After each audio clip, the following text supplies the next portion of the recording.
Est-ce que vous niez que des salariés, syndiqués ou pas, aient envie de voter Front National aujourd'hui?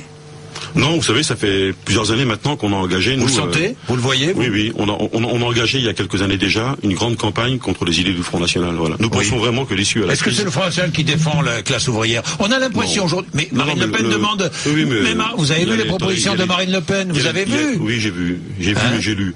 Vous avez lu des propositions qui sont les plus sociales du monde, presque. Mais notre pays, notre France, est une France cultivée. Elle a une mémoire. Voilà.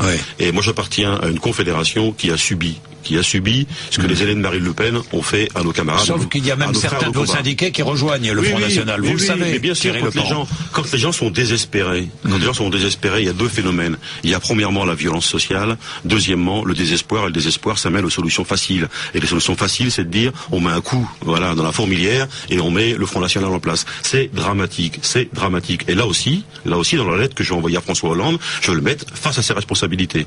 On peut pas déclarer un État impuissant et laisser en face de soi Marine Le Pen qui dit moi je sais faire, moi je vais faire. Vous avez vu ses propositions? Oui, oui, on a vu ses propositions. Là, c'est même déclaré à un moment donné, contrairement à son histoire, qu'elle était favorable à une augmentation du salaire minimum dans le pays. Enfin, je veux dire, bon, voilà, tout est bon dans le cochon, tout est bon dans le cochon. Voilà. Et donc, le cochon, c'est qui le cochon? Le cochon, c'est tous ceux qui pensent que Marine Le Pen, ça peut être une issue à la crise. Ce n'est pas une issue à la crise. C'est pire. C'est pire que ce qu'on a pu vivre jusqu'à présent.